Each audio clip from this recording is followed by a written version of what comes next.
જોઈશું સમાચાર વિસ્તારથી। Nuclear power corporation India limited દ્વારા કાકરાપાર ખાતે નિર્મિત યુનિટ 3 અને 4 પ્રધાનમંત્રી નરેન્દ્ર મોદીના હસ્તે દેશવાસીઓને સમર્પિત કરવામાં આવ્યું હતું। સંપૂર્ણ સ્વદેશી ટેકનિકથી બનેલા બંને યુનિટોમાં 700 મેગાવોટ પ્રતિ યુનિટ વીજળીનું ઉત્પાદન શરૂ થતા ગુજરાત વિદ્યુત ઉત્પાદન ક્ષેત્રમાં નવી ક્રાંતિ લાવશે। કાકરાપાર અણુ વિદ્યુત મથક વિશે જોઈએ એક વિશેષ અહેવાલ। સુરત જિલ્લાના માંડવી તાલુકામાં આવેલા કાકરાપાર ખાતેના અણુ વિદ્યુત મથકમાં સ્વદેશી નિર્મિત 700 મેગાવોટના 2 પાવર પ્લાન્ટ દેશવાસીઓને સમર્પિત કરાયા છે। યુનિટ 3 અને 4 સાથે કાકરાપાર અણુ વિદ્યુત મથકની ક્ષમતા 1840 મેગાવોટની થઈ ગઈ છે। પ્રેશરાઇઝ હેવી વોટર રિએક્ટર પદ્ધતિના 2 યુનિટ ભારતની આત્મનિર્ભરતાનું પ્રતીક છે। Unit 3 Kakrapar atomic power project તારીખ 30 ઓગસ્ટ 2023થી કાર્યરત છે। અમલીકરણના વિવિધ તબક્કામાંથી પસાર થતું આ યુનિટ 16 સ્વદેશી 700 મેગાવોટ PHWRની શ્રેણીમાં સૌથી આગળ છે, જ્યારે તેનું ટ્વિન એકમ KAPP4 ટૂંક સમયમાં ગ્રીડ સાથે જોડાશે અને વીજળીનું ઉત્પાદન શરૂ કરશે। વિશ્વમાં શ્રેષ્ઠ ગણાતી અદ્યતન સલામતી સુવિધાઓ ધરાવતું આ પ્રથમ pressurised heavy water reactor unit ભારતીય વિજ્ઞાનીઓ અને એન્જિનિયરો દ્વારા તૈયાર કરવામાં આવ્યું છે।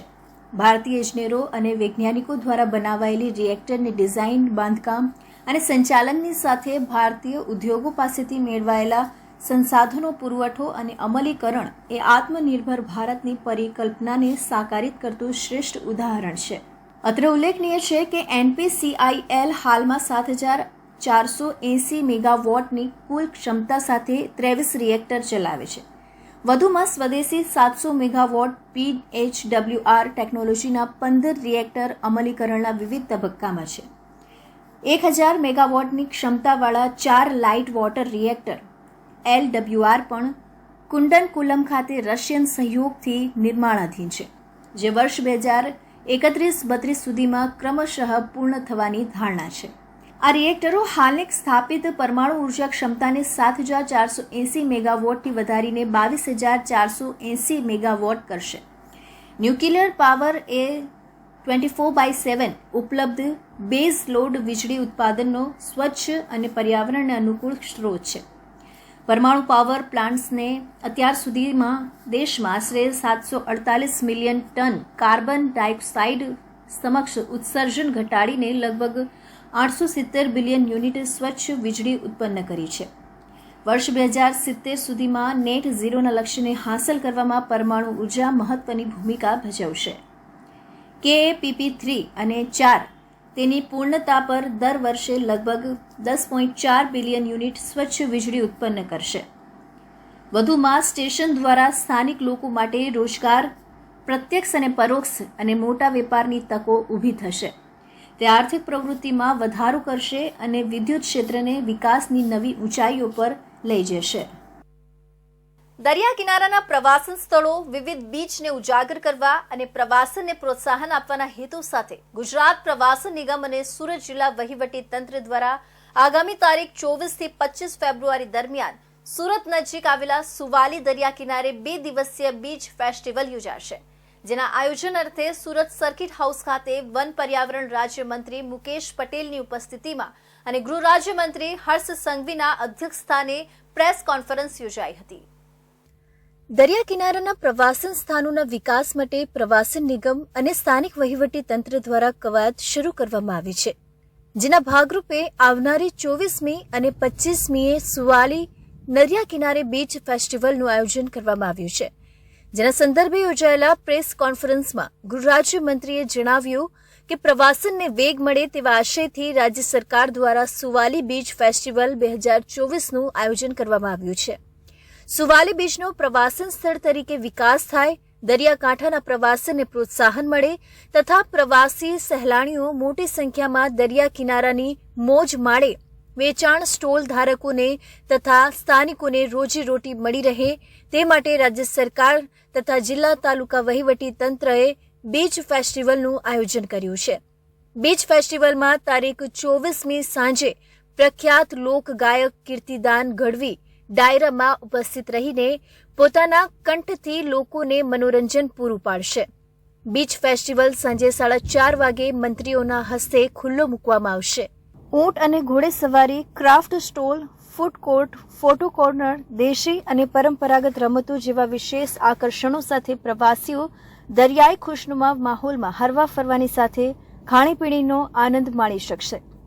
રાજ્ય સરકાર દ્વારા સુવાલી બીચના વિકાસ માટે અંદાજિત 48 કરોડની ગ્રાન્ટની ફાળવણી કરવામાં આવી છે, જેમાં સૂચિત સર્કિટ હાઉસ, રોડ, રસ્તા, પાણી, શૌચાલય, વીજળી વગેરે સુવિધાઓ ઉપલબ્ધ કરાવવામાં આવશે.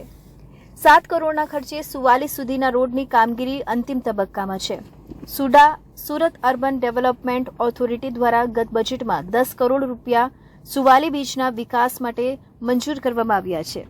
સુવાલી બીચનો વિકાસ તબક્કાવાર 3 વર્ષમાં પૂર્ણ કરવામાં આવશે. 7 કરોડના ખર્ચે સુવાલી બીચ સુધીનો 10 મીટર પહોળો રસ્તો બનાવવાની સાથે ગેસ્ટ હાઉસ તેમજ શૌચાલયો બનાવવામાં આવશે.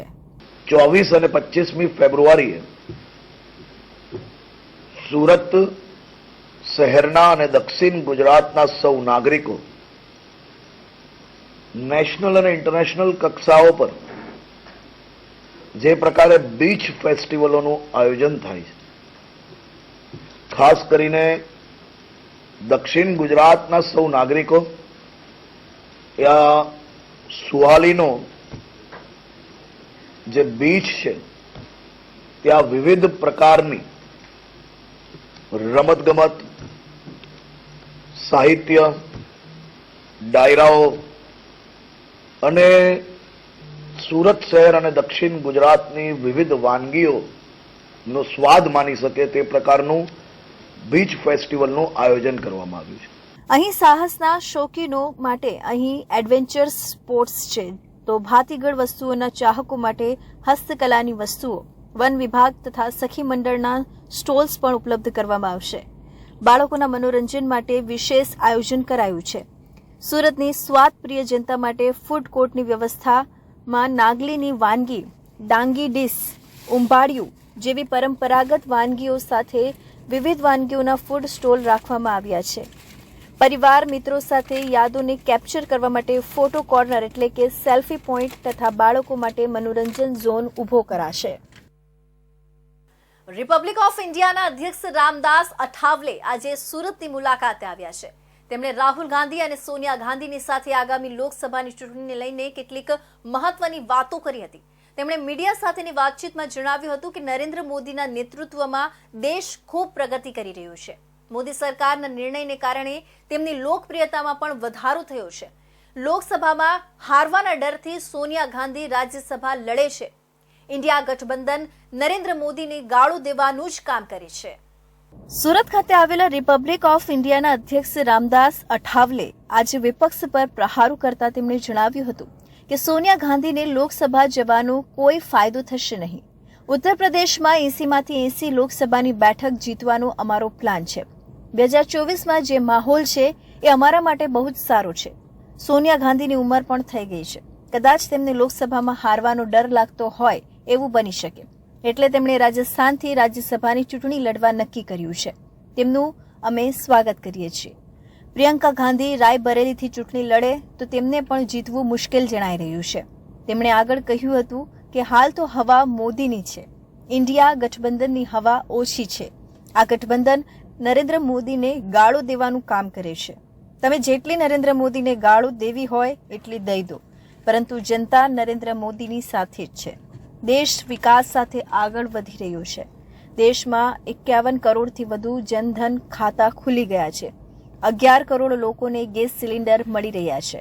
देश भर में पूरा माहौल है, देश भर में हवा है और वो हवा है नरेंद्र मोदी जी की और इंडिया आघाड़ी की भी हवा है, लेकिन वो हवा बहुत कम हवा है और वो हवा है विरोधी पार्टियों का जो इंडिया गठबंधन है. ये गठबंधन नरेंद्र मोदी जी को गाली देने का काम करता है और हम इतना बताना चाहते हैं कि जितनी देनी है दे दो नरेंद्र मोदी जी को गाली, जितनी देनी है दे दो नरेंद्र मोदी जी को गाली, लेकिन जनता के सच्चे है नरेंद्र मोदी वाली. तो नरेंद्र मोदी जी सच्चे जनता के वाली है, देश विकास की दिशा से आगे बढ़ रहा है। नेशनल हाईवे बहुत अच्छे बन रहे हैं। તેમણે વધુમાં જણાવ્યું હતું કે કોલસા કૌભાંડ, કોમનવેલ્થ કૌભાંડ આ બધું કોંગ્રેસના સમયે થયા હતા. નરેન્દ્ર મોદીએ જવાબદાર મુખ્યમંત્રીના નાતે તેમણે ગુજરાતનો વિકાસ કર્યો હતો. તેમણે એક સ્કીમ બનાવી હતી કે ગામડામાં કોઈ વ્યક્તિ બીમાર હોય તો અડધા કલાકમાં ત્યાં એમ્બ્યુલન્સ પહોંચી રહી છે. બધી જાતિને સાથે રાખીને તેમણે ગુજરાતમાં વિકાસ કર્યો છે. 2024માં અમને મોકો મળશે તો દેશની ઇકોનોમી 3 નંબર પર જશે. બીજા 5 વર્ષ મોકો મળશે તો 2 નંબર પર અને વધુ 5 વર્ષ મોકો મળશે તો 1 નંબર પર ભારત હશે. તો ઉંબેરમાં આવેલી 3,40,469 ચોરસ મીટર જગ્યા પર સુરતમાંથી ઉત્પન્ન થતા ઘન કચરાના વ્યવસ્થાપન, પ્રોસેસિંગ, ટ્રીટમેન્ટ તથા ડિસ્પોઝલની કામગીરી માટે જરૂરી ઇન્ફ્રાસ્ટ્રક્ચર, સેનેટરી લેન્ડફિલ સહિત 3,000 મેગાટન દિવસની ક્ષમતાના સેન્ટ્રલાઇઝ્ડ પ્રોસેસિંગ પ્લાન્ટ બનાવવાની કામગીરી અર્થે કોન્ટ્રાક્ટરને ફાયદો કરાવ્યો હોવાના આરોપો લગાવાઈ રહ્યા છે. તારીખ 1/2/2024ના રોજ યોજાયેલા સ્થાયી સમિતિની સભા સમક્ષ મ્યુનિસિપલ કમિશનર હસ્તકના એન્વાયરમેન્ટ સેલ ડ્રેનેજ વિભાગની દરખાસ્તને સ્થાયી સમિતિ સહિત પ્રજાને અંધારામાં રાખવા અબજો રૂપિયાના કામને સ્થાયી સમિતિ મારફત વધારાના કામ તરીકે રજૂ કરવાની લાવીને દરખાસ્ત રજૂ કરાતા વિપક્ષે શંકા વ્યક્ત કરી હતી.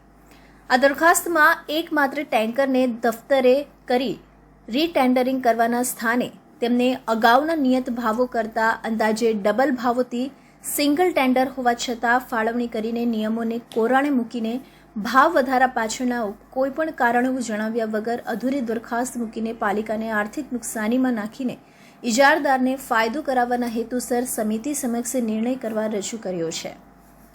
જેમાં સ્થાયી સમિતિ દ્વારા યોગ્ય તપાસ અને નિરીક્ષણ અને કાયદાઓનું સદંતર ઉલ્લંઘન થઈ રહેલ હોવા છતાં વહીવટી તંત્ર દ્વારા મૂકવામાં આવેલા દરખાસ્તને વધારાના કામ તરીકે રજૂ કરીને સ્થાયી સમિતિ દ્વારા વહીવટી તંત્ર સાથે સંયુક્તપણે પ્રજાને અંધારામાં રાખીને પાલિકાના હિતોને ઇજારદારના લાભાર્થે કોરાણે મૂક્યો હોવાના આક્ષેપો થઈ રહ્યા છે. વિપક્ષે કમિશનરને લેખિતમાં કેટલાક પ્રશ્નો ઊભા કરીને ખુલાસા માંગ્યા છે.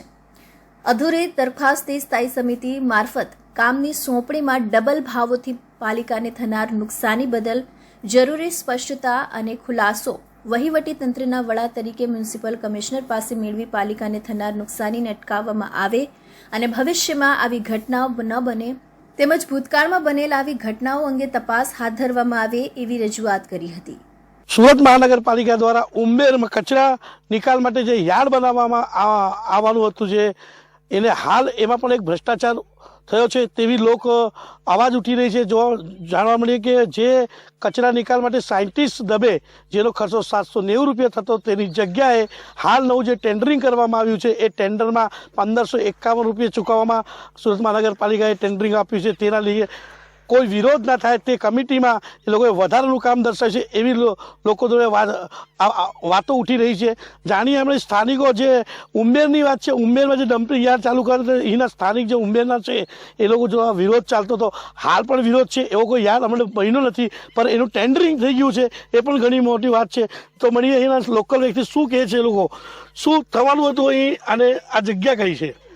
આ જગ્યા ઉંબેર ગામની છે લેન્ડ, અને જે આ સચિનથી એકદમ નજીક છે અને રેસિડેન્સથી તો 500 મીટર પણ નથી.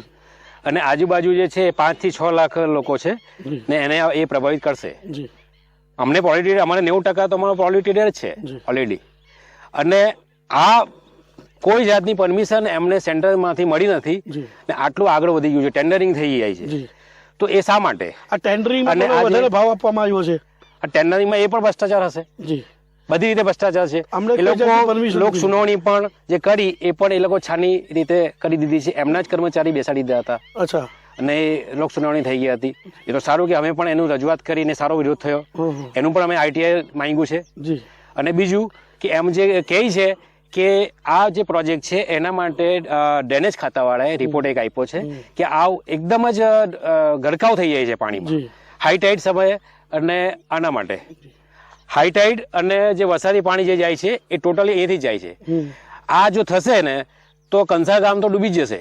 આપ જોઈ શકો છો કે સુરત મહાનગરપાલિકા દ્વારા આ હાલ જ ઉંબેર ગામના જે ડમ્પિંગ સેન્ટર છે, કચરાનું વૈજ્ઞાનિક રીતે નિકાલ કરવામાં છે, તેનું ટેન્ડરિંગ કરવામાં આવે છે, તેમાં પણ ભ્રષ્ટાચારની બૂ ઉઠી છે. ને સ્થાનિકો જે ઉંબર ગામના છે તેના 5 લાખથી 6 લાખની વસ્તી આજુબાજુ વિસ્તારમાં રહે છે, જે 500 મીટરના અંદર દાયરામાં છે. ને એ જ ડમ્પિંગ સ્ટેશનની પાછળની સાઈડમાં મિંદો નદી પણ 500 મીટરની હદમાં છે. હોવા છતાં પણ આ વિસ્તારમાં પબ્લિકના વિરોધ પછી પણ અહીંયા સુરત મહાનગરપાલિકા ટેન્ડરિંગ કરીને જો ડમ્પિંગ યાર્ડ લાવતી હોય તો કેટલું શક્ય. હું સુનિલ પ્રજાપતિ, ઇન્ડિયા ન્યૂઝ, સચિન. છે તો અયોધ્યામાં ભગવાન રામની નિજ મંદિરમાં થયેલી પ્રાણ પ્રતિષ્ઠાનો ઉત્સાહ સુરતની સાથે દેશભરમાં જોવા મળી રહ્યું છે. ત્યારે સુરતમાં રામ ઉત્સવનું આયોજન કરવામાં આવ્યું છે. આ ઉત્સવ દરમિયાન અયોધ્યાથી આવેલા પ્રસાદને લાડુમાં મિશ્રિત કરીને લાડુની સૌથી લાંબી લાઈન રચી ગિનીઝ બુક ઓફ રેકોર્ડ સ્થાપવામાં આવશે. આ પ્રસાદ સુરતીઓને નિઃશુલ્ક રીતે વિતરિત કરવામાં આવશે. આગામી 1 અને 2 માર્ચના રોજ ટ્રાયોમ રિયલ્ટી અને સંપૂર્ણ વિકાસ ટ્રસ્ટ દ્વારા રામ ઉત્સવનું આયોજન કરવામાં આવ્યું છે. આ અંગે માહિતી આપતા પિયુષભાઈ, પૂજાબેન અને સુરેશભાઈ ગોંડલિયાએ કહ્યું કે 1 માર્ચના રોજ રામ ઉત્સવ અંતર્ગત વેસુ સ્થિત ભગવાન મહાવીર યુનિવર્સિટી પ્રાંગણમાં વિદ્યાર્થીઓ દ્વારા લાડુની સૌથી લાંબી લાઈન ગોઠવવામાં આવશે અને ટ્રાયોમ રિયાલિટી અને સંપૂર્ણ વિકાસ ટ્રસ્ટ દ્વારા Guinness book of world record સ્થાપિત કરવામાં આવશે. 2 માર્ચના રોજ રામા ફેસ્ટની ઉજવણી કરવામાં આવશે. સરસાણા સ્થિત પ્લેટિનમ હોલ ખાતે ઉજવણી દરમિયાન શ્રી રામ ભગવાન પર આધારિત ગીત, નૃત્ય રજૂ કરવામાં આવશે. સાથે જ રામધૂન અને હનુમાન ચાલીસા પાઠ કરાશે. આ કાર્યક્રમમાં અલગ અલગ ક્ષેત્રના લોકો ઉપસ્થિત રહેશે. આ તમામને અયોધ્યા પ્રસાદનું વિતરણ કરવામાં આવશે. આ ઉજવણી પાછળનો ઉદ્દેશ્ય સુરતના લોકોને સુરત ખાતે જ અયોધ્યા ધામનો પ્રસાદ ઉપલબ્ધ કરાવવાનો હોવાનું વધુમાં જણાવાયું હતું. એક યુનિક કાર્યક્રમ લઈને જેનું નામ છે રામા ફેસ્ટ. ભગવાન શ્રી રામ નવ નિર્માણ થયું છે મંદિર, એના માટે અમે 2 કાર્યક્રમને એક સાથે કરવા જઈ રહ્યા છે.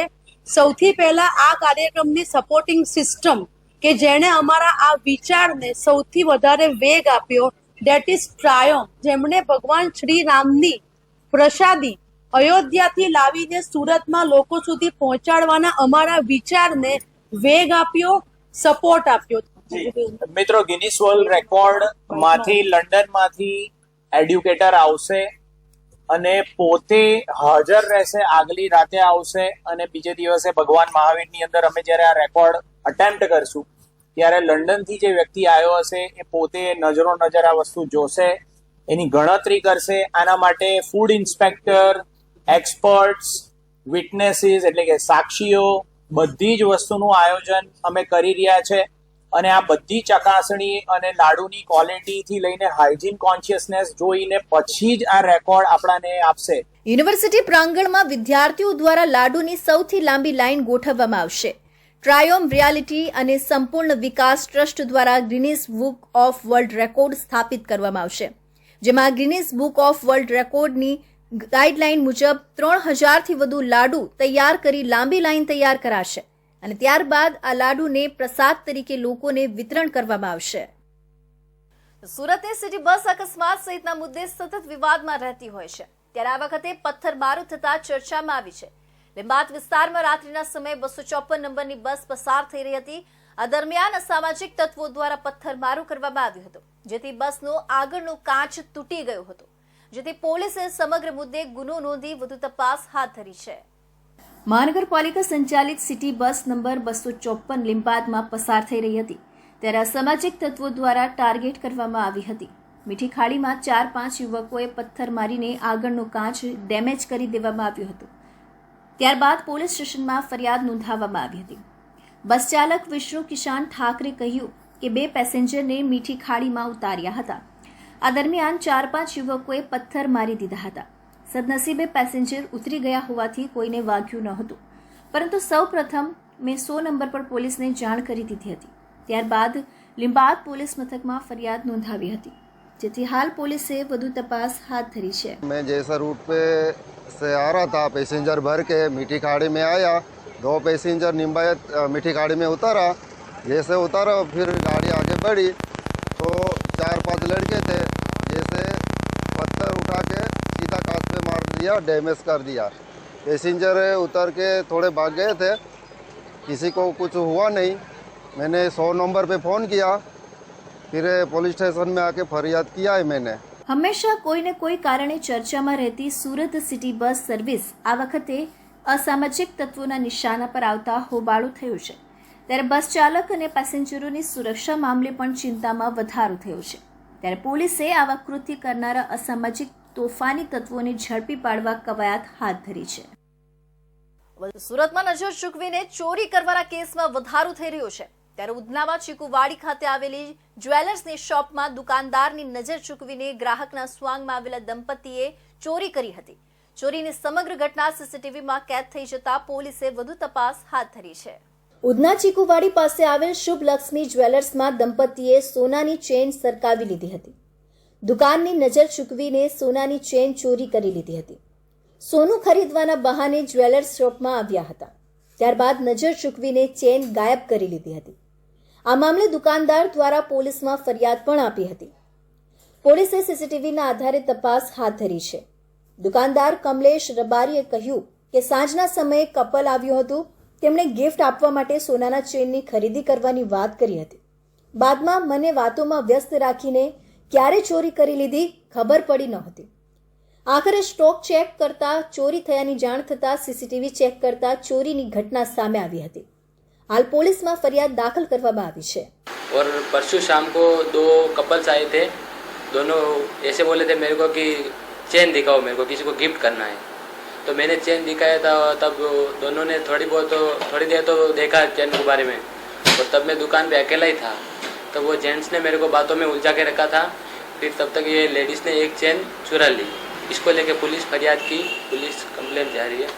सीसीटीवी में देखाती महिला और पुरुष बंने जना खूब ज चालाकीथी चेन चोरी करता कैद थया छे।